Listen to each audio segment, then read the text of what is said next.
Hello all, welcome to Creative AS Academy. This is Lohit Kumar R here. 1000 MCQs challenge ಪ್ರಶ್ನೆಗಳ ಸರಣಿಗೆ ನಿಮಗೆಲ್ಲರಿಗೂ ಸ್ವಾಗತ. ಮೊದಲನೇ ಪ್ರಶ್ನೆ ಈ ರೀತಿಯಾಗಿದೆ. Dachigam national park best known for protecting which one of the following species. ಇಲ್ಲಿ ಸರಿಯಾದ ಉತ್ತರಕ್ಕೆ ಹೋಗೋಕ್ಕಿಂತ ಮುಂಚೆ ಒಂದು ಆಪ್ಷನ್ ಏನಿದೆಯಲ್ಲ, ನಾವು ಈಸಿಯಾಗಿ ಅದನ್ನು ತೆಗೆದುಹಾಕ್ಬೋದು. ಯಾವುದೋ ಆಪ್ಷನನ್ನು ಐಡೆಂಟಿಫೈ ಮಾಡ್ತೀರಾ? Yes, that is Asiatic lion ಅಂತೇಳಿದೆ. ಆ್ಯಕ್ಚುಲಿ ದಾಚಿಗಮ್ ನ್ಯಾಷನಲ್ ಪಾರ್ಕ್ ಅಂದ ತಕ್ಷಣ ನಿಮಗೆ ಜಮ್ಮು ಮತ್ತು ಕಾಶ್ಮೀರದ ಭಾಗದಲ್ಲಿ ಕಂಡುಬರ್ತಕ್ಕಂಥದ್ದು ನಿಮಗೆ ಗೊತ್ತಿದೆ, ರೈಟ್? ಆ ಜಮ್ಮು ಮತ್ತು ಕಾಶ್ಮೀರ ಭಾಗದಲ್ಲಿ ಏಷ್ಯಾಟಿಕ್ ಲಯನ್ಸ್ಗಳು ಕಂಡುಬರೋದಕ್ಕೆ ಸಾಧ್ಯನೇ ಇಲ್ಲ. ಆದುದರಿಂದ ಆಪ್ಷನ್ ಡಿ ನಾವು ತೆಗೆದುಬಿಡ್ಬೋದು. ಬಟ್ ಇಲ್ಲಿ ಸರಿಯಾಗಿರ್ತಕ್ಕಂಥ ಉತ್ತರವನ್ನು ನೋಡ್ಕೊಂಡಾಗ ಅಂಗೂಲ್ ಡಿಯರ್ ಅಂತಕ್ಕಂಥದ್ದು ಸರಿಯಾಗುತ್ತೆ. ಇದನ್ನು ಇನ್ನೊಂದು ಹೆಸರಲ್ಲೂ ಕೂಡ ಕರೆಯಲಾಗುತ್ತೆ, ಅದನ್ನು ಕಾಶ್ಮೀರಿ ಸ್ಟ್ಯಾಗ್ ಅಂತೇಳಿ ಕರಿತೇವೆ. ನೋಡಿ, ನಮಗೆ ಇಲ್ಲಿ ದಾಚಿಗಮ್ ನ್ಯಾಷನಲ್ ಪಾರ್ಕಿಗೆ ಸಂಬಂಧಪಟ್ಟಂತೆ ಮಾಹಿತಿ ಗೊತ್ತಾಯಿತು. ಎಲ್ಲಿ ಕಂಡುಬರುತ್ತೆ? ಇದು ಜಮ್ಮು ಮತ್ತು ಕಾಶ್ಮೀರದ ಭಾಗದಲ್ಲಿ ಕಂಡುಬರುತ್ತೆ. ಅದೇ ರೀತಿಯಾಗಿ ಇನ್ನೊಂದು ನ್ಯಾಷನಲ್ ಪಾರ್ಕ್ ಇದೆ, ಅದನ್ನು ನಾವು ಎಮಿಸ್ ನ್ಯಾಷನಲ್ ಪಾರ್ಕ್ ಅಂತ ಕರಿತೀವಿ. ನೆನ್ಪಿಟ್ಕೊಳ್ಳಿ, ತುಂಬಾ ಇಂಪಾರ್ಟೆಂಟ್ ಆಗಿರ್ತಕ್ಕಂಥದ್ದು. ಇದರಲ್ಲಿ ಈ ಒಂದು ನ್ಯಾಷನಲ್ ಪಾರ್ಕಿಗೆ ಸಂಬಂಧಪಟ್ಟಂತೆ ಇದರ ವಿಶೇಷತೆ ಏನು ಅಂತ ಕೇಳಿದಂತಹ ಸಂದರ್ಭದಲ್ಲಿ, ಇಂಡಿಯಾಸ್ ಲಾರ್ಜೆಸ್ಟ್ ನ್ಯಾಷನಲ್ ಪಾರ್ಕ್ ಯಾವುದು ಅಂತ ಕೇಳಿದಂತಹ ಸಂದರ್ಭದಲ್ಲಿ ನೀವು ಎಮಿಸ್ ನ್ಯಾಷನಲ್ ಪಾರ್ಕ್ ಅಂತೇಳಿ ಏನು ಮಾಡಬೇಕಾಗತ್ತೆ? ಐಡೆಂಟಿಫೈ ಮಾಡಬೇಕಾಗತ್ತೆ. ಸೊ ಇಲ್ಲಿ ಇನ್ನೊಂದು ಪ್ರಮುಖವಾಗಿರುವಂಥ ಮಾಹಿತಿ ಏನು ಅಂದರೆ, ನಿಮಗೆ ಸ್ನೋ ಲೀಪಾರ್ಡ್ ಅಂತೇಳಿ ಗೊತ್ತಿದೆಯಲ್ವಾ? ಈ ಹಿಂದೆ ಇದ್ರ ಬಗ್ಗೆ ನಾವು ಡಿಸ್ಕಸ್ ಮಾಡಿದ್ವಿ, ಓಕೆನಾ? ಎಮಿಸ್ ನ್ಯಾಷನಲ್ ಪಾರ್ಕಲ್ಲಿ ಸ್ನೋ ಲೀಪಾರ್ಡನ್ನು ನಾವು ಪ್ರೊಟೆಕ್ಷನನ್ನು ಮಾಡಿದ್ವಿ. ಯಾವ ರೀತಿಯಾಗಿ ದಾಚಿಗಮ್ ನ್ಯಾಷನಲ್ ಪಾರ್ಕಲ್ಲಿ ನಿಮಗೆ ಕಾಶ್ಮೀರಿ ಸ್ಟ್ಯಾಗ್ ಅಥವಾ ಹಂಗೂಲ್ ಅಂತೇಳಿ ಏನು ನಾವು ಪ್ರೊಟೆಕ್ಷನ್ ಮಾಡ್ತಾ ಇದ್ವಲ್ವಾ, ಅದೇ ರೀತಿಯಾಗಿ ದಾಚಿಗಮ್ ಎಮಿಸ್ ನ್ಯಾಷನಲ್ ಪಾರ್ಕಲ್ಲಿ ನಿಮಗೆ ಸ್ನೋ ಲೀಪಾರ್ಡನ್ನು ನಾವು ಕನ್ಸರ್ವೇಷನನ್ನು ಮಾಡಿರ್ತಕ್ಕಂಥದ್ದು. ಇದರ ಜೊತೆಗೆ UPSCಯಲ್ಲಿ ಒಂದು ಪ್ರಶ್ನೆಯನ್ನು ಕೇಳಲಾಗಿರ್ತಕ್ಕಂಥದ್ದು, ಅದನ್ನು ನಾವು ಡಿಸ್ಕಸ್ ಮಾಡ್ಕೊಳ್ತಾ ಹೋಗೋಣ. ನಿಮಗೆ ಮಸ್ಕ್ ಡೀರ್ ಬಗ್ಗೆ ಐಡಿಯಾ ಇದೆಯಲ್ವಾ, ರೈಟ್? ಈ ಮಸ್ಕ್ ಡೀರನ್ನು ನೋಡಿದಾಗ ಎರಡು ನ್ಯಾಷನಲ್ ಪಾರ್ಕ್, ಒಂದು ನ್ಯಾಷನಲ್ ಪಾರ್ಕ್ ಮತ್ತು ಇನ್ನೊಂದು ವೈಲ್ಡ್ ಲೈಫ್ ಸ್ಯಾಂಕ್ಚುರಿಯಲ್ಲಿ ಕಂಡುಬರ್ತಕ್ಕಂಥದ್ದು, ಅದು ನ್ಯಾಚುರಲ್ ಹ್ಯಾಬಿಟ್ಯಾಟ್ ಆಗಿ ಕಂಡುಬರ್ತಕ್ಕಂಥದ್ದು ಒಂದು ಆಸ್ಕಾಲ್ಟ್ ವೈಲ್ಡ್ ಲೈಫ್ ಸ್ಯಾಂಕ್ಚುರಿ ಅಂತೇಳಿ ಕರಿತೀವಿ. ಅದೇ ರೀತಿಯಾಗಿ ಈ ಗಂಗೋತ್ರಿ ನ್ಯಾಷನಲ್ ಪಾರ್ಕ್ ಅಂತೇಳಿ ಕರಿತೀವಿ. ಈ ಒಂದು ಎರಡು ವಿಭಾಗದಲ್ಲಿರ್ತಕ್ಕಂಥ, ಎರಡು ಸಂರಕ್ಷಣೆ ಭಾಗದಲ್ಲಿ ಕಂಡುಬರ್ತಕ್ಕಂತಹ ಮಸ್ಕ್ ಡೀರ್ ಏನಿದೆಯಲ್ಲ, ಇದು ಒಂದು ನ್ಯಾಚುರಲ್ ಹ್ಯಾಬಿಟ್ಯಾಟ್ ಅಂತಲೂ ಕೂಡ ನಾವು ಏನು ಮಾಡ್ಬೋದು, ನೆನ್ಪಿಟ್ಕೊಳ್ಬೋದಾಗುತ್ತೆ. ಹಾಗಾದರೆ ಕಾಮೆಂಟ್ ಸೆಕ್ಷನಲ್ಲಿ ಆಸ್ಕಾಲ್ಟ್ ವೈಲ್ಡ್ ಲೈಫ್ ಸ್ಯಾಂಕ್ಚುರಿ ಮತ್ತು ಗಂಗೋತ್ರಿ ನ್ಯಾಷನಲ್ ಪಾರ್ಕ್ ಎಲ್ಲಿ ಕಂಡುಬರುತ್ತೆ, ಯಾವ ಸ್ಟೇಟಲ್ಲಿ ಕಂಡುಬರುತ್ತೆ ಅನ್ನೋದನ್ನು ಕಮೆಂಟ್ ಮಾಡಿ. ಮುಂದಿನ ಪ್ರಶ್ನೆ ಈ ರೀತಿಯಾಗಿದೆ. With reference to the intergovernmental panel on climate change consider the following statements ಅಂತೇಳಿದೆ. IPCCಗೆ ಸಂಬಂಧಪಟ್ಟಿರ್ತಕ್ಕಂಥಂತೆ ಈ ಹೇಳಿಕೆಗಳನ್ನು ನಾವು ಪರಿಗಣಿಸ್ಕೊಳ್ತಾ ಹೋಗಬೇಕು. ಮೊದಲನೇ ಸ್ಟೇಟ್ಮೆಂಟ್ ಈ ರೀತಿಯಾಗಿದೆ. It aims to advance scientific knowledge about climate change caused by human activities. It conducts its own research on the climate change ಅಂತೇಳಿದೆ. It considers the socio economic impacts of climate change while conducting research or preparing the assessment report ಅಂತೇಳಿದೆ. 3 ಸ್ಟೇಟ್ಮೆಂಟನ್ನು ನಾವು observe ಮಾಡಿದಂತಹ ಸಂದರ್ಭದಲ್ಲಿ ನೋಡಿ, ಈ ಪ್ರಶ್ನೆಗೆ ಹೋಗೋಕ್ಕಿಂತ ಮುಂಚೆ ಒಂದು ಬೇಸಿಕ್ ಐಡಿಯಾನ ನೆನ್ಪಿಟ್ಕೊಳ್ಳಿ. ಯಾವುದೇ ಒಂದು NGO ಆಗಿರಲಿ, inter governmental panel on climate change ಕೂಡ ಒಂದು NGO ಆಗಿರೋದ್ರಿಂದ ಇದು ತನ್ನದೇ ಆಗಿರ್ತಕ್ಕಂತಹ ರಿಸರ್ಚನ್ನು ಮಾಡೋದಕ್ಕೆ ಹೋಗೋದಿಲ್ಲ. ಎಕ್ಸಿಸ್ಟೆಂಟ್ ಆಗಿರ್ತಕ್ಕಂತಹ ಒಂದು ಸೈಂಟಿಫಿಕ್ ರಿಸರ್ಚ್ನ ಮುಖಾಂತರವಾಗಿ ತನ್ನ ಅಸೆಸ್ಮೆಂಟನ್ನು ಇಂಟ್ರೊಡ್ಯೂಸ್ ಮಾಡ್ತಕ್ಕಂಥದ್ದು. ಸೊ ಈ ಒಂದು ಬೇಸಿಕ್ ಆಗಿರ್ತಕ್ಕಂಥ ಮಾಹಿತಿಯನ್ನು ತಾವು ನೆನ್ಪಿಟ್ಕೊಂಡ್ರೆ ಈ ಪ್ರಶ್ನೆಯನ್ನು ಈಸಿಯಾಗಿ ಐಡೆಂಟಿಫೈ ಮಾಡ್ಬೋದು. ನೋಡಿ, ಎರಡನೇ ಸ್ಟೇಟ್ಮೆಂಟಲ್ಲಿ ಏನು ಕೊಟ್ಟಿದ್ದಾರೆ ಅಂದರೆ, it conducts its own research ಅಂತೇಳಿದೆ. ಯಾವುದರ ವಿಷಯದ ಮೇಲೆ? ಕ್ಲೈಮೇಟ್ ಚೇಂಜಿಗೆ ಸಂಬಂಧಪಟ್ಟಂತೆ. ನೋಡಿ, ಕ್ಲೈಮೇಟ್ ಚೇಂಜಿಗೆ ಸಂಬಂಧಪಟ್ಟಂತೆ ಯಾವುದೇ ಒಂದು NGO ಆಗಿರಲಿ ತನ್ನದೇ ಆಗಿರ್ತಕ್ಕಂಥ ರಿಸರ್ಚನ್ನು ಮಾಡೋದಿಲ್ಲ.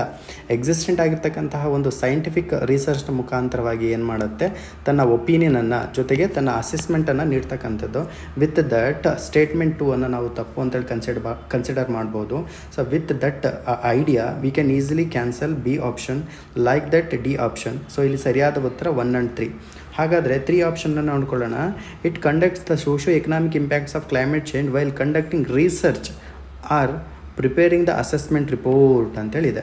ಆ್ಯಕ್ಚುಲಿ ಸೋಷಿಯೋ ಎಕನಾಮಿಕ್ ಇಂಪ್ಯಾಕ್ಟ್ ಆದಾಗಲೇ ನಮಗೆ ನಾವು ಅಸೆಸ್ಮೆಂಟ್ ರಿಪೋರ್ಟನ್ನು ತಯಾರು ಮಾಡೋದಕ್ಕಾಗೋದಕ್ಕೆ ಸಾಧ್ಯ. ನೋಡಿ, IPCC ಯಾವುದೇ ಒಂದು ರಿಪೋರ್ಟನ್ನು ಇಂಟ್ರೊಡ್ಯೂಸ್ ಮಾಡ್ತಿದೆ ಅಂದರೆ ಅದು ಅಬ್ಸಲ್ಯೂಟ್ಲಿ ಸೋಷಿಯೋ ಮತ್ತು ಎಕನಾಮಿಕ್ ಎರಡಕ್ಕೂ ಕೂಡ ಏನಾಗ್ತಾ ಹೋಗ್ತಿರುತ್ತೆ, ಇಂಪ್ಯಾಕ್ಟ್ ಆಗ್ತಾ ಹೋಗ್ತಿರುತ್ತೆ. With that basic idea option C ಅನ್ನು ನಾವು ಸರಿ ಅಂತೇಳಿ ಕನ್ಸಿಡರ್ ಮಾಡ್ಬೋದು. ಮುಂದಿನ ಪ್ರಶ್ನೆ ಈ ರೀತಿಯಾಗಿದೆ. Which one of the following statement is correct in relation to the global stock take ಅಂತೇಳಿದೆ. ಇಲ್ಲಿ ಗ್ಲೋಬಲ್ ಸ್ಟಾಕಿಗೆ ಸಂಬಂಧಪಟ್ಟಂತೆ ಯಾವ ಹೇಳಿಕೆ ಏನಿದೆಯಲ್ಲ ಸರಿ ಅಂತೇಳಿ ಕನ್ಸಿಡರ್ ಮಾಡಬೇಕು. ನೋಡಿ, ಗ್ಲೋಬಲ್ ಸ್ಟಾಕ್ ಟೇಕ್ ಅಂತ ಕೇಳಿದಾಗ ಸಿಂಪಲ್ ಆಗಿ ನೆನ್ಪಿಟ್ಕೊಳ್ಳಿ, option B is the right answer, ಓಕೆನಾ? ನೋಡಿ, ಇಲ್ಲಿ ಪ್ಯಾರಿಸ್ ಅಗ್ರಿಮೆಂಟನ್ನು ನಾವೇನು ಕಂಡಕ್ಟ್ ಮಾಡ್ಕೊಂಡಲ್ವಾ, ಇದರಲ್ಲಿ 1.5 ಡಿಗ್ರಿ ಸೆಲ್ಸಿಯಸ್ಗೆ ನಾವು ಗ್ಲೋಬಲ್ ಟೆಂಪ್ರೇಚರನ್ನು ಲಿಮಿಟ್ ಮಾಡಬೇಕು ಅಂತೇಳಿ ಒಂದು ಅಗ್ರಿಮೆಂಟ್ ಮಾಡ್ಕೊಂಡ್ವಿ. ಸೊ ಈ ಪ್ಯಾರಿಸ್ ಅಗ್ರಿಮೆಂಟಲ್ಲಿ ಯಾವ ರಾಷ್ಟ್ರಗಳು ಎಷ್ಟರ ಮಟ್ಟಿಗೆ ಕಲೆಕ್ಟಿವ್ ಪ್ರೋಗ್ರೆಸ್ಗಳನ್ನು ಮಾಡ್ಕೊಂಡಿದ್ದಾವೆ, ಸೊ ಅವುಗಳನ್ನು ನಾವು ಪೀರಿಯಾಡಿಕ್ ಆಗಿ ನಾವು ಅಸೆಸ್ಮೆಂಟ್ ಮಾಡಬೇಕು. ಈ ಮೂಲಕ ಬಂದಿರತಕ್ಕಂತಹ ಒಂದು ರಿಪೋರ್ಟನ್ನು ಈ ಗ್ಲೋಬಲ್ ಸ್ಟಾಕ್ ಟೇಕ್ ಅಂತ ಏನಿದೆಯಲ್ಲ ಇದು ಕನ್ಸಿಡರ್ ಮಾಡ್ತಕ್ಕಂಥದ್ದು. ಸರಿಯಾಗಿ ನೆನ್ಪಿಟ್ಕೊಳ್ಬೇಕು. ಗ್ಲೋಬಲ್ ಸ್ಟಾಕ್ ಟೇಕ್ ಅಂದರೆ ಏನು ಅಂದಾಗ ಪ್ಯಾರಿಸ್ ಅಗ್ರಿಮೆಂಟಲ್ಲಿರ್ತಕ್ಕಂತಹ ಒಂದು ಅಗ್ರಿಮೆಂಟನ್ನು ಕಂಟ್ರೀಸ್ಗಳು ಯಾವ ರೀತಿಯಾಗಿ ತಮ್ಮ ಪೀರಿಯಾಡಿಕ್ ಅಸೆಸ್ಮೆಂಟನ್ನು ಅಥವಾ ತಮ್ಮ ಪೀರಿಯಾಡಿಕ್ ಆಗಿರ್ತಕ್ಕಂಥ ಗ್ಲೋಬಲ್ ಎಫರ್ಟ್ಸ್ಗಳನ್ನು ಮಾಡ್ತಿದ್ದಾರೆ ಅನ್ನೋದನ್ನು ಪೀರಿಯಾಡಿಕ್ ಅಸೆಸ್ಮೆಂಟನ್ನು ಮಾಡುತ್ತೆ ಈ ಗ್ಲೋಬಲ್ ಸ್ಟಾಕ್ ಟೇಕ್. ಇಷ್ಟು ನೆನ್ಪಿಟ್ಕೊಳ್ಳಿ ಸಾಕು. ಮುಂದಿನ ಪ್ರಶ್ನೆ ಈ ರೀತಿಯಾಗಿದೆ. In hydroponics plants are grown without soil using ಅಂತೇಳಿದೆ. ಇಲ್ಲಿ ಸರಿಯಾದ ಉತ್ತರವನ್ನು ನೋಡ್ಕೊಂಡಂತಹ ಸಂದರ್ಭದಲ್ಲಿ the right answer is a nutrient rich water solution ಅಂತೇಳಿದೆ. ಆ್ಯಕ್ಚುಲಿ ಹೈಡ್ರೋಪೋನಿಕ್ಸ್ ಏನು, ಹಾಗಂದರೆ ಏನು, ಅದರ ಮೀನಿಂಗ್ ಏನು ಅಂತ ನೋಡ್ಕೊಂಡಾಗ ಒಂದು ದೊಡ್ಡದಾಗಿರ್ತಕ್ಕಂಥ ಒಂದು ಎಕೋಸಿಸ್ಟಮ್ ಇರುತ್ತೆ, ಇಲ್ಲೊಂದು ಸಿಸ್ಟಮ್ ಇರುತ್ತೆ. ಸೊ ಈ ಒಂದು ಸಿಸ್ಟಮಲ್ಲಿ ನ್ಯೂಟ್ರಿಯೆಂಟ್ ರಿಚ್ ಆಗಿರ್ತಕ್ಕಂತಹ ವಾಟರ್ ಇರುತ್ತೆ. ಬಟ್ ಇಲ್ಲಿ ಯಾವುದೇ ರೀತಿಯಾಗಿರ್ತಕ್ಕಂಥ ಸಾಯಿಲ್ ಇರೋದಿಲ್ಲ. ಇದು ಈ ಪಾಯಿಂಟ್ ನೆನ್ಪಿಟ್ಕೊಳ್ಳಿ. ಯಾವುದೇ ಮಣ್ಣಿನ ಸಹಾಯವಿಲ್ಲದೆ ಒಂದು ಪ್ಲಾಂಟನ್ನು ಅಥವಾ ಒಂದು ಸಸ್ಯವನ್ನು ಬೆಳೀತಕ್ಕಂತಹ ಒಂದು ಸಿಸ್ಟಮ್ ಇದೆಯಲ್ಲ ಅದನ್ನು ನಾವು ಹೈಡ್ರೋಪೋನಿಕ್ಸ್ ಅಂತೇಳಿ ಕರಿತೀವಿ. ನೆನ್ಪಿಟ್ಕೊಳ್ಬೇಕು. ಇಷ್ಟು ನೆನ್ಪಿಟ್ಕೊಳ್ಳಿ ಸಾಕು. ಬಟ್ ಇಲ್ಲಿ ಇನ್ನೊಂದು ಟ್ವಿಸ್ಟ್ ಏನು ಹೇಳ್ತಿದ್ದಾರೆ ಅಂದರೆ ಅವರು ನ್ಯೂಟ್ರಿಯೆಂಟ್ ರಿಚ್ ವಾಟರ್ ಸೊಲ್ಯೂಷನ್ ಅಂತೇಳಿದೆ. ನಮಗೆ ಮಣ್ಣಿನಲ್ಲಿ ಸಿಗಬೇಕಾಗಿರ್ತಕ್ಕಂತಹ ಒಂದು ನ್ಯೂಟ್ರಿಯೆಂಟ್ಸ್ಗಳಿಂದಲ್ಲ, ಈ ನ್ಯೂಟ್ರಿಯೆಂಟ್ಸ್ಗಳನ್ನು ಅಲ್ಲಿ ವಾಟರ್ನಲ್ಲಿಯೇ ಆ್ಯಡ್ ಮಾಡಲಾಗಿರುತ್ತೆ. ಸೊ ಈ ಮೂಲಕ ಇದನ್ನು ಹೈಡ್ರೋಪೋನಿಕ್ಸ್ ಅಂತೇಳಿ ಕರಿತೀವಿ. ಇಷ್ಟು ನೆನ್ಪಿಟ್ಕೊಳ್ಳಿ. ಮುಂದಿನ ಪ್ರಶ್ನೆ ಈ ರೀತಿಯಾಗಿದೆ. With reference to the national tiger conservation authority consider the following. ನೋಡಿ, ಫೇವ್ರೇಟ್ ಆಗಿರ್ತಕ್ಕಂಥ ಒಂದು ಟಾಪಿಕ್ ಇದೆ. ಆ್ಯಕ್ಚುಲಿ NTCA ಅಂತೇಳಿ ಕರಿತೇವೆ. ಏನು ನಮ್ಮ ನ್ಯಾಷನಲ್ ಅನಿಮಲ್ ಆಗಿರ್ತಕ್ಕಂತಹ ಟೈಗರನ್ನು ಕನ್ಸರ್ವೇಷನ್ ಮಾಡೋದಕ್ಕೋಸ್ಕರ NTCAನ ನಾವು ಸ್ಟಾರ್ಟ್ ಮಾಡಿದ್ವಿ. 3 ಆಪ್ಷನ್ ಇದೆ. ತುಂಬ ಈಸಿಯಾಗಿ ಎಲಿಮಿನೇಷನ್ ಮಾಡ್ಬೋದು. ಸೊ ದೊಡ್ಡದಾಗಿರ್ತಕ್ಕಂಥ ಪ್ರಶ್ನೆ ಇದೆ ಅಂತೇಳಿ ಇದನ್ನು ಬಿಡುವಂಥ ಚಾನ್ಸಸ್ ಇರೋದಿಲ್ಲ. ಸ್ಟೇಟ್ಮೆಂಟ್ 1 ಈ ರೀತಿಯಾಗಿದೆ. Increase patrolling and anti poaching measures is one of the key components of the NTCA strategy for tiger conservation ಅಂತೇಳಿದೆ. NTCA operate as a statutory body with the ministry of environment and forest climate change ಅಂತೇಳಿದೆ. 3ನೇ statement. M-Stripe system used by the NTCA is a camera trap network for capturing image of tigers and other wild lifes ಅಂತೇಳಿದೆ. ಈ ಪ್ರಶ್ನೆಯಲ್ಲಿ direct option 3ಗೆ ನಾವು ಅಂದರೆ statement 3ಗೆ ನಾವು ಹೋದಾಗ ಈ ಸ್ಟೇಟ್ಮೆಂಟ್ 3 ಸರಿ ಇದೆಯೋ ಇಲ್ಲೋ ಅಂತ ಗೊತ್ತಾದರೆ ನಮಗೆ ಈಸಿಯಾಗಿ ರೈಟ್ ಆಪ್ಷನ್ ಸಿಕ್ಬಿಡುತ್ತೆ. M-Stripe system used by the NTCA is a camera trap network for capturing image of tigers and wild lifes other wild lifes ಅಂತೇಳಿದೆ. ಫಸ್ಟ್ ಆಫ್ ಆಲ್ M-Stripes ಅಂದರೆ ಏನು ಅಂತ ತಿಳ್ಕೊಳ್ಬೇಕು ನೀವು. ಇಲ್ಲಿ monitoring system for tigers intensive protection and ecological status ಅಂತೇಳಿ ಕರಿತೀವಿ. ಇನ್ನೊಂದ್ಸಲ ಹೇಳ್ತೀನಿ ಕೇಳಿಸ್ಕೊಳ್ಳಿ. Monitoring system for tiger intensive and ecological status ಅಂತೇಳಿದೆ. ನೆನ್ಪಿಟ್ಕೊಳ್ಳಿ ಇದನ್ನು. ಇದು ಆಲ್ರೆಡಿ UPSCಯಲ್ಲಿ ಕೇಳಿದ್ದಾರೆ ಈ ಒಂದು ಪ್ರಶ್ನೆಯನ್ನು. ಸೊ ಇನ್ನೊಂದು ಮಾಹಿತಿಯನ್ನು ನೆನ್ಪಿಟ್ಕೊಳ್ಬೇಕು ನಿಮಗೆ. ಇದು ಕ್ಯಾಮ್ರಾ ಟ್ರಾಪ್ ವ್ಯವಸ್ಥೆ ಅಲ್ಲ. ಫಸ್ಟ್ ಆಫ್ ಆಲು ಇದರಲ್ಲಿ ಏನೇನು ಬಳಸ್ತಾರೆ ಅಂತ ನೋಡ್ಕೊಂಡಾಗ ನಮಗೆ GPS ಅನ್ನು ಬಳಸ್ತಕ್ಕಂಥದ್ದನ್ನು ನೋಡ್ಕೊಳ್ಬೋದು. ಇದರ ಜೊತೆಗೆ GPRS ಅಂತೇಳಿ ಕರಿತೀವಿ. ಈ GPRS ಫುಲ್ ಫಾರ್ಮ್ ನೆನ್ಪಿಟ್ಕೊಳ್ಬೇಕು ನೀವು. ಜನರಲ್ ಪಾಕೆಟ್ ರೇಡಿಯೋ ಸರ್ವಿಸ್ ಅಂತೇಳಿ ಕರಿತೀವಿ. ಅದೇ ರೀತಿಯಾಗಿ ರಿಮೋಟ್ ಸೆನ್ಸಿಂಗ್ ಪ್ರೋಗ್ರಾಮ್ನ ಮುಖಾಂತರವಾಗಿ ಡೇಟಾಗಳನ್ನು ಕಲೆಕ್ಟ್ ಮಾಡಿಕೊಂಡು ಡೇಟಾಗಳನ್ನು ಕಲೆಕ್ಟ್ ಮಾಡಿಕೊಂಡು ಟೈಗರ್ ಕನ್ಸರ್ವೇಷನ್ ಆಗಿರಲಿ ಅಥವಾ ಟೈಗರ್ ಪ್ರೊಟೆಕ್ಷನಿಗಾಗಿರಲಿ M-Stripes ಅಂಥದ್ದು ವರ್ಕ್ ಮಾಡ್ತಕ್ಕಂಥದ್ದು. ಸೊ ಇಲ್ಲಿ ಆಪ್ಷನ್ 3 ಏನಿದೆಯಲ್ಲ ಇದನ್ನು ಎಲಿಮಿನೇಷನ್ ಮಾಡಬೇಡಿ. ರೈಟ್. ಸೊ ಈಸಿಯಾಗಿ ಸಿಗ್ತಾ ಹೋಯ್ತು ನಿಮಗೆ. Option A is the right answer actually ಇಲ್ಲಿ. ಸೊ ಅದರ್ 2 ಆಪ್ಷನ್ಸ್ಗಳನ್ನು ಹಾಗೆ ಗ್ಲಾನ್ಸ್ ಮಾಡ್ಕೊಳ್ಳೋಣ. Increased patrolling and anti poaching measure is one of the key components of the NTCA strategy to tiger conservation ಅಂತೇಳಿದೆ. ಇದೊಂದು ಜನರಲ್ ಸ್ಟೇಟ್ಮೆಂಟ್ ಆಗಿರೋದ್ರಿಂದ ಇದು ಸರಿಯಾಗಿದೆ. NTCA operate as a statutory body. ಇದೊಂದು ಶಾಸನಾತ್ಮಕವಾಗಿರ್ತಕ್ಕಂಥ ಸಂಸ್ಥೆ ಅನ್ನೋದನ್ನು ನಾವು ನೆನ್ಪಿಟ್ಕೊಳ್ಬೇಕು. ಶಾಸನಾತ್ಮಕ ಸಂಸ್ಥೆ ಅಂದರೆ ಏನು ಅನ್ನೋದು ಕೂಡ ನೀವು ನೆನ್ಪಿಟ್ಕೊಳ್ಬೇಕು. ಪೊಲಿಟಿಯಲ್ಲಿ ಬರುತ್ತೆ ಅದು. ಇದನ್ನು ಯಾವುದು ಲಾಂಚ್ ಮಾಡಿದೆ ಅಂತ ಕೇಳಿದಾಗ ministry of environment forest and climate change ಅಂತೇಳಿ ಕರಿತೀವಿ. ಫಸ್ಟ್ ಆಫ್ ಆಲ್ NTCA ಅಂತೇಳಿ ನಾವು ನೋಡ್ಕೊಂಡಾಗ ಇದೊಂದು ಲೆಜಿಸ್ಲೇಟಿವ್ ಬಾಡಿ ಅಂತ ನೋಡ್ಕೊಂಡಾಗ ನಿಮಗೆ ಇಲ್ಲಿ ರಾಜ್ಯಸಭೆಯಿಂದನೂ ಕೂಡ ಮೆಂಬರ್ಸ್ಗಳಿದ್ದಾರೆ, ಲೋಕಸಭೆಯಿಂದನೂ ಕೂಡ ಮೆಂಬರ್ಸ್ಗಳಿದ್ದಾರೆ. ಟೋಟಲ್ ಎಷ್ಟು ಮೆಂಬರ್ಸ್ಗಳಿದ್ದಾರೆ ಅನ್ನೋದನ್ನು ಸ್ವಲ್ಪ ನೋಡಿಕೊಂಡು ಕಾಮೆಂಟ್ ಸೆಕ್ಷನಲ್ಲಿ ಕಾಮೆಂಟ್ ಮಾಡಿ. ಮುಂದಿನ ಪ್ರಶ್ನೆಯನ್ನು ನೋಡ್ಕೊಳ್ಳೋಣ. Currently the wetlands of India that are in Montreux records are ಅಂತೇಳಿದೆ. ಮನ್ಸರ್ ಲೇಕ್ ಜೊತೆಗೆ Keoladeo national park, Chilka lake ಅಂತೇಳಿದೆ. ಸೊ ಇಲ್ಲಿ ಸರಿಯಾದ ಉತ್ತರವನ್ನು ನೋಡ್ಕೊಂಡಂತಹ ಸಂದರ್ಭದಲ್ಲಿ the right answer will be 2 only ಅಂತಕ್ಕಂಥದ್ದು. Option B is the right answer actually. First of all ಈ ಪ್ರಶ್ನೆಗೆ ಹೋಗೋಕ್ಕಿಂತ ಮುಂಚೆ ನಿಮಗೆ ಮ್ಯಾಂಟ್ರಿಯಾಕ್ಸ್ ರೆಕಾರ್ಡ್ ಅಂದರೆ ಏನು, ಈ ಹಿಂದೆ ನಾವು ಡಿಸ್ಕಸ್ ಮಾಡಿದ್ದೀವಿ ಆಲ್ರೆಡಿ. ರಾಮ್ಸರ್ ವೆಟ್ಲ್ಯಾಂಡ್ಗೆ ಸಂಬಂಧಪಟ್ಟಂತೆ ಪ್ರತಿಯೊಂದು ವಿಭಾಗದಲ್ಲೂ ಕೂಡ ಪ್ರಶ್ನೆ ಬರ್ತಾ ಹೋಗುತ್ತೆ ಅಂತೇಳಿ. ನೋಡಿ, ಮಾಂಟ್ರಿಯಾಕ್ಸ್ ರೆಕಾರ್ಡ್ ಅಂದರೆ ಏನು ಅಂತ ನೋಡ್ಕೊಂಡಂಥ ಸಂದರ್ಭದಲ್ಲಿ ನಮ್ಮಲ್ಲಿ ಕೆಲವೊಂದು ವೆಟ್ಲ್ಯಾಂಡ್ಸ್ಗಳಿದಾವಲ್ವ, ಈ ವೆಟ್ಲ್ಯಾಂಡ್ಸ್ಗಳನ್ನು ನಾವೇನು ಏನಂತೀವಿ ಕನ್ನಡದಲ್ಲಿ ಜೋಗು ಪ್ರದೇಶ ಅಂತೇಳಿ ಕರಿತೇವೆ. ಯಾವ ಒಂದು ವೆಟ್ಲ್ಯಾಂಡ್ಸ್ಗಳು ಹ್ಯೂಮನ್ ಆ್ಯಕ್ಟಿವಿಟೀಸ್ಗಳಿಂದ ಅಂದರೆ ಮಾನವನ ಒಂದು ಹಸ್ತಕ್ಷೇಪದಿಂದ ಹಾಳಾಗಿಬಿಟ್ಟಿದವು. ಅದರ ಒಂದು ಜೈವಿಕವಾಗಿರ್ತಕ್ಕಂತಹ ಒಂದು ಗುಣಲಕ್ಷಣ, ಬಯೋಲಾಜಿಕಲ್ ಫೀಚರ್ಸ್ ಅಂತ ಏನು ಕರಿತೀವಲ್ವ, ಇದು ಹ್ಯೂಮನ್ ಆ್ಯಕ್ಟಿವಿಟೀಸ್ಗಳಿಂದ ಏನು ಹಾಳಾಗ್ತಿದೆಯಲ್ಲ, ಈ ರೀತಿಯಾಗಿ ಹಾಳಾಗಿರ್ತಕ್ಕಂಥ ಕೆಲವೊಂದು ವೆಟ್ಲ್ಯಾಂಡ್ಸ್ಗಳನ್ನು ಏನು ಮಾಡುತ್ತೆ ಅಂದರೆ ಮ್ಯಾಂಟ್ರಾಕ್ಸ್ ರೆಕಾರ್ಡ್ಸು ಗುರುತು ಮಾಡೋದ್ರ ಮುಖಾಂತರ ಅವುಗಳಿಗೆ ಕೆಲವೊಂದು ಇಂಟಿಮೇಷನನ್ನು ಕೊಡುತ್ತೆ. ಆ ಇಂಟಿಮೇಷನನ್ನು ಕೊಡೋದಕ್ಕೆ ಇಂಟ್ರೊಡ್ಯೂಸ್ ಮಾಡಿರ್ತಕ್ಕಂಥದ್ದೇ ಮ್ಯಾಂಟ್ರಾಕ್ಸ್ ರೆಕಾರ್ಡ್ ಅಂತೇಳಿ ಕರಿತೇವೆ. ಪ್ರಸ್ತುತವಾಗಿ ನಮಗೆ ಮ್ಯಾಂಟ್ರಾಕ್ಸ್ ರೆಕಾರ್ಡ್ ಅಂದ ತಕ್ಷಣ ಇಲ್ಲಿ 2 ರೀತಿಯಾಗಿರ್ತಕ್ಕಂಥ ವೆಟ್ಲ್ಯಾಂಡ್ಸ್ಗಳನ್ನು ಗುರುತು ಮಾಡಲಾಗಿದೆ. ಸೊ ಮೊದಲನೇ ವೆಟ್ಲ್ಯಾಂಡ್ಸ್ ಯಾವುದು ಅಂತ ನೋಡ್ಕೊಂಡಾಗ ಕೆಲಾಡಿಯೋ ಗಾನಾ ನ್ಯಾಷನಲ್ ಪಾರ್ಕ್ ಅಂತೇಳಿ ಕರಿತೇವೆ, ವಿಚ್ ವಾಸ್ ಸಿಚುಯೇಟೆಡ್ ಇನ್ ರಾಜಸ್ಥಾನ್ ಅಂತೇಳಿ ಕರಿತೇವೆ, ನೆನ್ಪಿಟ್ಕೊಳ್ಳಿ, ಕೇಳ್ಬೋದು. ಅದೇ ರೀತಿಯಾಗಿ ಇನ್ನೊಂದು ಇದೆ ನಿಮಗೆ ಲೋಕ್ಟಾಕ್ ಲೇಕ್ ಅಂತೇಳಿ ಕರಿತೇವೆ. ಆ್ಯಕ್ಚುಲಿ ಲೋಕ್ಟಾಕ್ ಲೇಕ್ ಎಲ್ಲಿ ಸಿಚುಯೇಟ್ ಆಗಿದೆ ಅಂದರೆ ಮಣಿಪುರದಲ್ಲಿ ಸಿಚುಯೇಟ್ ಆಗಿರೋದನ್ನು ನಾವು ನೋಡ್ಕೊಳ್ಬೋದಾಗುತ್ತೆ. ಸೊ ಈ 2 ವೆಟ್ಲ್ಯಾಂಡ್ಸ್ಗಳೇನಿದಾವಲ್ಲ ಇವು ಮ್ಯಾಂಟ್ರಾಕ್ಸ್ ರೆಕಾರ್ಡ್ನಲ್ಲಿ ತನ್ನ ಸ್ಥಾನಮಾನವನ್ನು ಉಳಿಸ್ಕೊಂಡಿದೆ. ನೋಡಿ, ಆಪ್ಷನಲ್ಲಿ ನಮಗೆ ಚಿಲ್ಕಾ ಲೇಕನ್ನು ಕೂಡ ಕೊಡಲಾಗಿದೆ, ಹೌದಾ? ರೈಟ್. ಚಿಲ್ಕಾ ಲೇಕು ಆ್ಯಕ್ಚುಲಿ ಎಲ್ಲಿ ಕಂಡುಬರುತ್ತೆ? ಇದು ಒಡಿಶಾ ರಾಜ್ಯದಲ್ಲಿ ಕಂಡುಬರ್ತಕ್ಕಂಥದ್ದು, ತುಂಬ ಇಂಪಾರ್ಟೆಂಟ್ ಆಗಿರ್ತಕ್ಕಂಥದ್ದು. ಇಲ್ಲಿ ಎಕ್ಸ್ಚುರಿ ಕೂಡ ಕಂಡುಬರುತ್ತೆ. ಆ್ಯಕ್ಚುಲಿ ಇದು ಕೂಡ ನಮಗೆ ಮಾಂಟ್ರಾಕ್ಸ್ ರೆಕಾರ್ಡಲ್ಲಿ ಕಂಡುಬಂದಿತ್ತು, ಬಟ್ ರೀಸೆಂಟ್ಲಿ ಈ ಒಂದು ಚಿಲ್ಕಾ ಲೇಕನ್ನು ಮಾಂಟ್ರಾಕ್ಸ್ ರೆಕಾರ್ಡಿಂದ ಏನು ಮಾಡಿದ್ವಿ, ತೆಗೆದುಹಾಕಲಾಗಿದೆ. ಮುಂದಿನ ಪ್ರಶ್ನೆ ಈ ರೀತಿಯಾಗಿದೆ, consider the following statements regarding biodiversity ಅಂತೇಳಿದೆ. ಸೊ ಸ್ಟೇಟ್ಮೆಂಟ್ಸ್ಗಳು ಈ ರೀತಿಯಾಗಿದೆ. Biodiversity is the term popularised by the socio biologist Edward Wilson. ಎರಡನೇ statement, species diversity means a single species might show high diversity at the genetic level over of its distributional range ಅಂತೇಳಿದೆ. ಇಲ್ಲಿ ಮೊದಲನೇ ಸ್ಟೇಟ್ಮೆಂಟನ್ನು ನೋಡ್ಕೊಂಡಾಗ socio biologist Edward Wilson ಏನಿದ್ದಾರಲ್ಲ, ಇವರು ಎಲ್ಲ ರೀತಿಯಾಗಿರ್ತಕ್ಕಂಥ ಬಯೋಲಾಜಿಕಲ್ ಆರ್ಗನೈಸೇಷನಲ್ಲಿ ಆ ಡೈವರ್ಸಿಟಿ ಯಾವ ರೀತಿಯಾಗಿದೆ, ವೈವಿಧ್ಯತೆ ಯಾವ ರೀತಿಯಾಗಿದೆ ಅನ್ನೋದನ್ನು ಐಡೆಂಟಿಫೈ ಮಾಡೋದಕ್ಕೋಸ್ಕರ ಒಂದು ಟರ್ಮನ್ನು ಇಂಟ್ರೊಡ್ಯೂಸ್ ಮಾಡ್ತಾರೆ. ಅದನ್ನು ಬಯೋಡೈವರ್ಸಿಟಿ ಅಂತೇಳಿ ಕರಿತೀವಿ.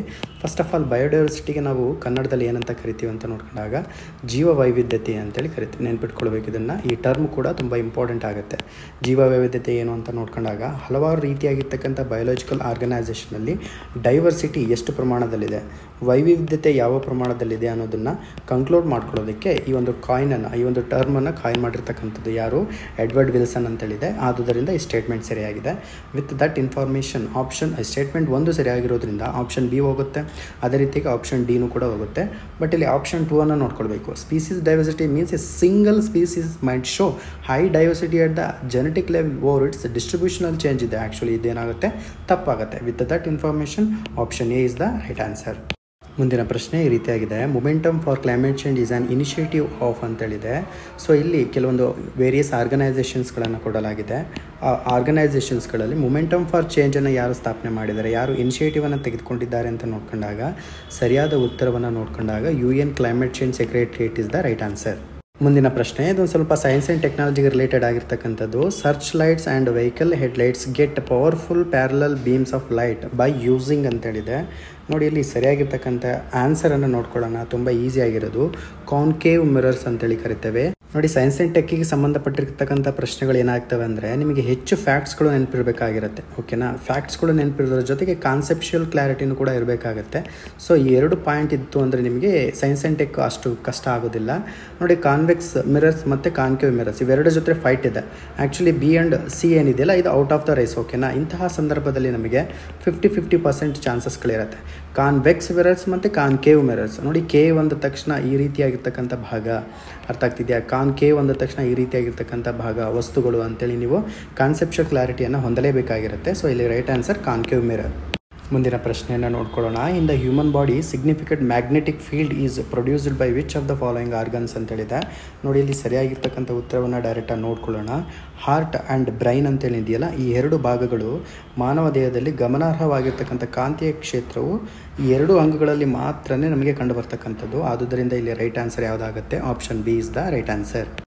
ನೋಡಿ, ಮುಂದಿನ ಪ್ರಶ್ನೆ, Huntington's disease seen in the news recently it affects ಅಂತೇಳಿದೆ. ಆ್ಯಕ್ಚುಲಿ ನಮ್ಗೆ ಏನಾಗುತ್ತಾ ಹೋಗುತ್ತೆ ಅಂದರೆ ಈಗ ಸೈನ್ಸ್ ಆ್ಯಂಡ್ ಟೆಕ್ನಾಲಜಿ ವಿಭಾಗ ಇದೆಯಲ್ಲ, ಇದಕ್ಕೆ ಏನು ಮಾಡ್ತಾರೆ ಅಂದರೆ ಸ್ವಲ್ಪ ಕರೆಂಟ್ ಅಫೇರ್ಸ್ ಆ್ಯಡ್ ಮಾಡ್ತಾ ಹೋಗ್ತಾನೆ. So actually KS exam which is nothing but current affairs exam ಅಂತಲೂ ಕೂಡ ಹೇಳ್ಬೋದು. ಸೊ ಸೈನ್ಸ್ ಆ್ಯಂಡ್ ಟೆಕ್ನಾಲಜಿ ಯಾವಾಗಲೂ ಕೂಡ ನಿಮಗೆ ಡೈರೆಕ್ಟ್ ಬರೋದಿಲ್ಲ, ಅದಕ್ಕೆ ಸ್ವಲ್ಪ ಕರೆಂಟ್ ಅಫೇರ್ಸ್ ಆ್ಯಡ್ ಮಾಡಿಬಿಟ್ಟು ಪ್ರಶ್ನೆಯನ್ನು ಕೇಳ್ತಾನೆ. ಸೊ ಆದುದರಿಂದ ಇಲ್ಲಿ ಸರಿಯಾಗಿರ್ತಕ್ಕಂಥ ಉತ್ತರವನ್ನು ನೋಡ್ಕೊಂಡಾಗ it was related to brain. Huntington's disease which was related to brain ಅಂತೇಳಿ ಕರಿತೀವಿ. ಈಗಾಗಲೇ ನಾವು ಅಲ್ಝೈಮರ್ ಡಿಸೀಸ್ಗೆ ಸಂಬಂಧಪಟ್ಟಂತೆ ಮಾತನಾಡ್ಕೊಳ್ತಾ ಹೋಗಿದ್ವಿ. ಇದು ಹಂಟಿಂಗ್ಟನ್ ಡಿಸೀಸ್ಗೆ ಸಂಬಂಧಪಟ್ಟಿರ್ತಕ್ಕಂಥದ್ದು. ಮುಂದಿನ ಪ್ರಶ್ನೆ ಅಗೇನ್ ಸೈನ್ಸ್ ಆ್ಯಂಡ್ ಟೆಕ್ನಾಲಜಿಗೆ ಸಂಬಂಧಪಟ್ಟಿದೆ. Which of the following is the primary purpose of PSLV orbital experimental module ಅಂತೇಳಿದೆ. ನೋಡಿ, ಒಂದು ವರ್ಷದಿಂದನೂ ಕೂಡ ಪೊಯಮ್ ಅನ್ನೋ ಒಂದು ಇನಿಷಿಯೇಟಿವ್ ಇದೆಯಲ್ಲ, ತುಂಬ ಸುದ್ದಿಯಲ್ಲಿರ್ತಕ್ಕಂಥದ್ದು. ಇಲ್ಲಿ ಸರಿಯಾಗಿರ್ತಕ್ಕಂಥ ಆಪ್ಷನನ್ನು ನೋಡ್ಕೊಂಡಂಥ ಸಂದರ್ಭದಲ್ಲಿ it aims to conduct scientific experiments in microgravity ಅಂತೇಳಿದೆ. ನಮಗೆ ಸೂಕ್ಷ್ಮವಾಗಿರ್ತಕ್ಕಂತಹ ಕೆಲವೊಂದು ಗುರುತ್ವಾಕರ್ಷಣೆಗೆ ಸಂಬಂಧಪಟ್ಟಂತೆ ಮೈಕ್ರೋಗ್ರಾವಿಟಿಯನ್ನು ಸ್ಟಡಿ ಮಾಡೋದಕ್ಕೋಸ್ಕರ ನಮಗೆ ಪೊಯಮ್ ಅಂತಕ್ಕಂಥ ಒಂದು ವಿಶೇಷವಾಗಿರ್ತಕ್ಕಂಥ ಇನಿಷಿಯೇಟಿವನ್ನು ಈಗಾಗಲೇ ಇಸ್ರೋ ತೆಗೆದುಕೊಂಡಿರ್ತಕ್ಕಂಥದ್ದು ಅಂತೇಳಿ ನಮಗೆ ಒಂದು ವರ್ಷದಿಂದನೂ ಕೂಡ ಸುದ್ದಿಯಲ್ಲಿದೆ. ನೋಡಿ, ಪೊಯಮ್ ಆಗಿರ್ಬೋದು, ಅದರ ಜೊತೆಗೆ ಗಗನ್ಯಾನ್ ಆಗಿರ್ಬೋದು, ಜೊತೆಗೆ ಚಂದ್ರಯಾನ್ 3 ಆಗಿರ್ಬೋದು, ಇವೆಲ್ಲವೂ ಕೂಡ science and technology, especially space ಟೆಕ್ನಾಲಜಿಗೆ ಸಂಬಂಧಪಟ್ಟಿರ್ತಕ್ಕಂಥ ಮಾಹಿತಿ ಆಗಿರೋದ್ರಿಂದ it is necessary to read about this type of topic. So ಇಲ್ಲಿ ಸರಿಯಾಗಿರ್ತಕ್ಕಂಥ option it aims to conduct scientific experiments in microgravity ಅಂತಕ್ಕಂಥ. ಮುಂದಿನ ಪ್ರಶ್ನೆ ಈ ರೀತಿಯಾಗಿದೆ. Desert cyclones a joint military exercise was recently conducted between ಅಂತೇಳಿದೆ. ನೋಡಿ, ಈ ಪ್ರಶ್ನೆ ಸ್ಟ್ಯಾಟಿಕ್ GK ಜೊತೆಗೆ ಕರೆಂಟ್ ಅಫೇರ್ಸ್ ಎರಡನ್ನೂ ಆ್ಯಡ್ ಮಾಡಿಬಿಟ್ಟು ಪ್ರಶ್ನೆಯನ್ನು ಕೇಳಲಾಗಿರುವಂಥದ್ದು. ನೋಡಿ, ಇಲ್ಲಿ ಸರಿಯಾಗಿರ್ತಕ್ಕಂಥ ಉತ್ತರವನ್ನು ನೋಡ್ಕೊಂಡಾಗ option C is the right answer. Actually UAE ಅಂತೇಳಿದೆ, ಯುನೈಟೆಡ್ ಅರಬ್ ಎಮಿರೇಟ್ಸ್ ಅಂತೇಳಿದೆ, ಇಲ್ಲಿ ಡೆಸರ್ಟ್ ಅಂತೇಳಿದೆ. ಹಾಗಾಗಿ ಸ್ವಲ್ಪ ನಾವು ಲಿಂಕೇಜಸನ್ನು ನೋಡ್ಕೊಳ್ಬೋದು. ಹೇಗೆ ಇನ್ನೊಂದು ಅಬ್ಸರ್ವ್ ಮಾಡಬೇಕಾಗಿರುವಂಥ ಅಂಶ ಏನು ಅಂದರೆ, ಅವರು ಮಿಲಿಟ್ರಿಗೆ ಸಂಬಂಧಪಟ್ಟಿರ್ತಕ್ಕಂಥದ್ದು ಮಿಲಿಟರಿ ಎಕ್ಸಸೈಸ್ ಅಂತಲೂ ಕೂಡ ನಾವು ನೆನ್ಪಿಟ್ಕೊಳ್ಬೇಕು. ಜೊತೆಗೆ ನಮಗೆ ಇಂಡಿಯನ್ ಆರ್ಮಿ ಮತ್ತು ಯುನೈಟೆಡ್ ಅರಬ್ ಎಮಿರೇಟ್ಸ್ ಆರ್ಮಿ ಎರಡೂ ಆರ್ಮಿಗಳು ಸೇರಿಕೊಂಡು ಮಾಡಿರ್ತಕ್ಕಂತಹ ಒಂದು ಮಿಲಿಟರಿ ಎಕ್ಸಸೈಸ್ ಆಗಿದೆ. ಎಲ್ಲಿ ಕಂಡಕ್ಟ್ ಆಗಿದೆ ಅಂತ ನಿಮಗೆ ಪ್ರಶ್ನೆಯನ್ನು ಕೇಳ್ಬೋದು, ಚಾನ್ಸಸ್ ಇದೆ. ಒಂದು ಸ್ಟೇಟ್ಮೆಂಟ್ ಮುಖಾಂತರವಾಗಿ ರಾಜಸ್ಥಾನ್ ಅನ್ನುವಂಥ ಪ್ಲೇಸಸ್ಸಲ್ಲಿ ಡೆಸರ್ಟ್ ಸೈಕ್ಲೋನ್ ಅಂತಕ್ಕಂಥ ಜಂಟಿ ಮಿಲಿಟರಿ ಅಭ್ಯಾಸ ಅಂತೇಳಿ ಕರಿತೇವೆ. ನೋಡಿ, ಮುಂದಿನ ಪ್ರಶ್ನೆ ಈ ರೀತಿಯಾಗಿದೆ. ಸ್ವಲ್ಪ ಕರೆಂಟ್ ಅಫೇರ್ಸ್ಗೆ ಸಂಬಂಧಪಟ್ಟಿರ್ತಕ್ಕಂಥದ್ದು. Recently enhancing nature based solution for accelerated climate transformation partnership has been launched at COP28. Which of the following organisation are part of the ENACT partnership ಅಂತೇಳಿದೆ. ನೋಡಿ, ಇಲ್ಲಿ ಇದು ಸ್ವಲ್ಪ ಕಾನ್ಸೆಪ್ಷುಯಲ್ ಪ್ರಶ್ನೆ ಆಗಿರೋದ್ರಿಂದ, ಈ ಟಾಪಿಕ್ ಆಗಿರೋದ್ರಿಂದ option A is the right answer. ನೋಡಿ, ತುಂಬಾ ಸಲ ಡಿಸ್ಕಸ್ ಮಾಡಿದ್ದೀವಿ ಎನ್ವೈರನ್ಮೆಂಟ್ ಆ್ಯಂಡ್ ಎಕಾಲಜಿಯಲ್ಲಿ. International Union for Conservation of Nature ಅಂತೇನಿದೆಯಲ್ಲ, IUCN ಮತ್ತು ಯುನೈಟೆಡ್ ನೇಷನ್ ಎನ್ವೈರನ್ಮೆಂಟಲ್ ಪ್ರೋಗ್ರಾಮ್ ಅಂತೇಳಿದೆಯಲ್ಲ, ಈ ಎರಡು ಬಾಡಿಗಳು ಎನಾಕ್ಟ್ ಅಂತಕ್ಕಂಥ ಒಂದು ಪ್ರೋಗ್ರಾಮನ್ನು ಲಾಂಚ್ ಮಾಡಿರ್ತಕ್ಕಂಥದ್ದು, ಅದು ಕೂಡ ಪಾರ್ಟ್ನರ್ಶಿಪ್ಪಲ್ಲಿ. ಮುಂದಿನ ಪ್ರಶ್ನೆ ಈ ರೀತಿಯಾಗಿದೆ. With reference to the National Clean Air Programme NCAP consider the following statements ಅಂತೇಳಿದೆ. 3 ರೀತಿಯಾಗಿರ್ತಕ್ಕಂಥ ಸ್ಟೇಟ್ಮೆಂಟ್ಸನ್ನು ಕೊಟ್ಟಿದ್ದಾನೆ. ಒಂದು ಟಾರ್ಗೆಟನ್ನು ಕೊಟ್ಟಿದ್ದಾನೆ, ನೆಕ್ಸ್ಟು NCAP ಬಗ್ಗೆ ಕೊಟ್ಟಿದ್ದಾನೆ, ಯಾವುದು ನೋಡಲ್ ಬಾಡಿ ಅಂತೇಳಿ. ಅದೇ ರೀತಿಯಾಗಿ ಮಿನಿಸ್ಟ್ರೀಸನ್ನು ಕೂಡ ಕೊಡಲಾಗಿರುವಂಥದ್ದು. ನೋಡಿ, ಇಲ್ಲಿ ಎದುರುಕೊಡುವಂಥ ಅವಶ್ಯಕತೆಯೇ ಇಲ್ಲ, ತುಂಬ ಈಸಿಯಾಗಿ ಸ್ಟೇಟ್ಮೆಂಟನ್ನು ತೆಗಿಬೋದು. ನಿಮಗೆ ನ್ಯಾಷನಲ್ ಕ್ಲೀನ್ ಏರ್ ಪ್ರೋಗ್ರಾಮ್ಸ್ ಅಂತ ಕೇಳಿದಾಗ 2021ರಲ್ಲಿ ಇದಕ್ಕೆ ಸಂಬಂಧಪಟ್ಟಂತೆ ಪರ್ಟಿಕ್ಯುಲೇಟ್ ಮ್ಯಾಟರ್ ಅಂತೇಳಿ ಒಂದು ಪ್ರಶ್ನೆ ಆಗಿತ್ತು UPSCಯಲ್ಲಿ, ರೈಟ್? PM10 ಅಂತೇಳಿ ಕರಿತೀವಿ ಅದಕ್ಕೆ. ಸೊ ಇಲ್ಲಿ ನ್ಯಾಷನಲ್ ಕ್ಲೀನ್ ಏರ್ ಪ್ರೋಗ್ರಾಮ್ ಅಂತ ಬಂದಾಗ carbon monoxide is okay, but ozone ಅಂತೇಳಿದೆಯಲ್ವಾ, ಓಕೆನಾ? So with that information statement ಏನಾಗುತ್ತೆ, ಕ್ಯಾನ್ಸಲ್ ಆಗ್ತಾ ಹೋಗುತ್ತೆ. ಸೊ ಈಸಿಯಾಗಿ ನಿಮಗೆ ಆಪ್ಷನ್ ಎ ಹೋಗುತ್ತೆ, ಆಪ್ಷನ್ ಬಿ ಹೋಗುತ್ತೆ, ಜೊತೆಗೆ ಆಪ್ಷನ್ ಡಿ ಹೋಗುತ್ತೆ. ಇಲ್ಲಿ ರೈಟ್ ಆನ್ಸರ್ ಏನಾಗ್ತಾ ಹೋಗುತ್ತೆ, 1 and 3 is the right answer. Actually ಇಲ್ಲಿ ಇನ್ನೊಂದು ಸಲ ನೋಡ್ಕೊಳ್ಳೋಣ. ನೋಡಿ, 2025 ಮತ್ತು 26ರೊಳಗಡೆ ಪೊಲ್ಯೂಷನ್ ಲೆವೆಲ್ಸ್ಗಳನ್ನು 20 to 30% ಏನು ಮಾಡಬೇಕು, ರೆಡ್ಯೂಸ್ ಮಾಡಬೇಕು ಅಂತ ಹೇಳಿದೆ. ಆ್ಯಕ್ಚುಲಿ ಇದು ಅಚೀವಬಲ್ ಟಾರ್ಗೆಟು, ಸರಿಯಾಗ್ತಕ್ಕಂಥ ಚಾನ್ಸಸ್ ಜಾಸ್ತಿ ಇದೆ. ಜೊತೆಗೆ ಎನ್ವಿರಾನ್ಮೆಂಟಿಗೆ ಸಂಬಂಧಪಟ್ಟಿರೋದು, ಅದು ಕೂಡ ಕ್ಲೀನ್ ಏರಿಗೆ ಸಂಬಂಧಪಟ್ಟಿರೋದಲ್ವಾ. ಸೊ ಅದು ಅಬ್ಸಲ್ಯೂಟ್ಲಿ ಯಾವುದಕ್ಕೆ ಸಂಬಂಧಪಟ್ಟಿರುತ್ತೆ, ಎನ್ವಿರಾನ್ಮೆಂಟ್, ಫಾರೆಸ್ಟ್ ಆ್ಯಂಡ್ ಕ್ಲೈಮೇಟ್ ಚೇಂಜಿಗೆ ಸಂಬಂಧಪಟ್ಟಿರುತ್ತೆ. ಸೊ NCAP ಅಂತೇನಿದೆಯಲ್ಲ, ಇದಕ್ಕೆ ನೋಡಲ್ ಏಜೆನ್ಸಿ ಪರಿಸರ ಸಚಿವಾಲಯ ಅಂತೇಳಿ ಕನ್ಸಿಡರ್ ಮಾಡ್ಬೋದು. ವಿತ್ ದಟ್ ಇನ್ಫಾರ್ಮೇಷನ್ ಸ್ಟೇಟ್ಮೆಂಟ್ 1 ಮತ್ತು ಸ್ಟೇಟ್ಮೆಂಟ್ 3 ಎರಡೂ ಕೂಡ ಸರಿಯಾಗುತ್ತೆ. ಮುಂದಿನ ಪ್ರಶ್ನೆ ಈ ರೀತಿಯಾಗಿದೆ. Which one of the following gases released from vehicle exhaust primarily contributes to the formation of ground level ozone and smog ಅಂತೇಳಿದೆ. ತುಂಬ ಈಸಿಯಾಗಿರ್ತಕ್ಕಂಥ ಪ್ರಶ್ನೆ ಇದು. ಆ್ಯಕ್ಚುಲಿ 2024ರ UPSC ಪ್ರಿಲಿಮ್ಸಲ್ಲೂ ಕೂಡ ಈ ಪ್ರಶ್ನೆಯನ್ನು ಕೇಳಲಾಗಿತ್ತು. ಸೊ ಇಲ್ಲಿ ಸರಿಯಾಗಿರುವಂತಹ ಉತ್ತರವನ್ನು ನೋಡ್ಕೊಂಡಾಗ option B is the right answer. ಅವ್ರೇನು ಹೇಳ್ತಿದ್ದಾರೆ ಅಂದರೆ, ವಾಹನಗಳಿಂದ ಬಿಡುಗಡೆಯಾದ ಕೆಳಗಿನ ಯಾವ ಅನಿಲವು ಪ್ರಾಥಮಿಕವಾಗಿ ನೆಲಮಟ್ಟದ ಓಝೋನ್ ಮತ್ತು ಹೊಗೆಯ ರಚನೆಗೆ ಕೊಡುಗೆಯನ್ನು ನೀಡ್ತಕ್ಕಂಥದ್ದು ಅಂತೇಳಿ. ವೆರಿ ಡೇಂಜರಸ್ ಗ್ಯಾಸಸ್ ಅಂತಲೂ ಕೂಡ ಕರಿಬೋದು. ಇದನ್ನು ನೈಟ್ರೋಜನ್ ಆಕ್ಸೈಡ್ ಅಂತ ಕರಿತೀವಿ. ಅದರ ಕೆಮಿಕಲ್ ನೇಮ್ ಅಂತ ನೋಡ್ಕೊಂಡಾಗ NO2 is the right answer. ನೋಡಿ, ನೀವು ನೈಟ್ರೋಜನ್ ಡೈಆಕ್ಸೈಡ್ ಅಂದ ತಕ್ಷಣ ನಿಮಗೆ ನೆನ್ಪಿಟ್ಬೇಕಾಗಿರ್ತಕ್ಕಂಥ ಮುಖ್ಯವಾದ ಅಂಶಗಳು ನೋಡ್ಕೊಳ್ತಾ ಹೋಗೋಣ. ಇಲ್ಲಿ ನೋಡಿ, ನೈಟ್ರೋಜನ್ ಡೈಆಕ್ಸೈಡ್ NO2 ಅಂತೇಳಿ ಕರಿತೀವಿ. ಆ್ಯಕ್ಚುಲಿ ವೆಹಿಕಲ್ಸ್ಗಳಿಂದ ಬರ್ತಕ್ಕಂತಹ ಹಾನಿಕಾರಕವಾಗಿರ್ತಕ್ಕಂಥ ಅನಿಲಗಳು, ಪೊಲ್ಯೂಟೆಂಟ್ಸ್ ಅಂತ ಏನು ಕರಿತೀವಲ್ಲ, ಆ್ಯಕ್ಚುಲಿ NO2 ಅನ್ನು ಒಳಗೊಂಡಿದೆ. ಇವುಗಳಿಂದ ಗ್ರೌಂಡ್ ಲೆವೆಲಲ್ಲಿರ್ತಕ್ಕಂತಹ ಓಝೋನ್ಗಳಾಗಿರ್ಬೋದು, ಅದರ ಜೊತೆಗೆ ಸ್ಮಾಗ್ ಆಗಿರ್ಬೋದು, ಇವೆರಡು ಕ್ರಿಯೇಷನಿಗೆ ಏನಾಗ್ತಾ ಹೋಗುತ್ತೆ, ರೆಸ್ಪಾನ್ಸಿಬಲ್ ಆಗುತ್ತೆ ಈ ಒಂದು ನೈಟ್ರೋಜನ್ ಡೈಆಕ್ಸೈಡ್ ಅಂತಕ್ಕಂಥದ್ದು. ನೆನ್ಪಿಟ್ಕೊಳ್ಳಿ, ನಿಮಗೆ ಎಕ್ಸಾಮಲ್ಲಿ ಪ್ರಿಲಿಮ್ಸಲ್ಲಿ ಕ್ವಶನ್ ಆಗುವಂಥ ಚಾನ್ಸಸ್ ಇದೆ.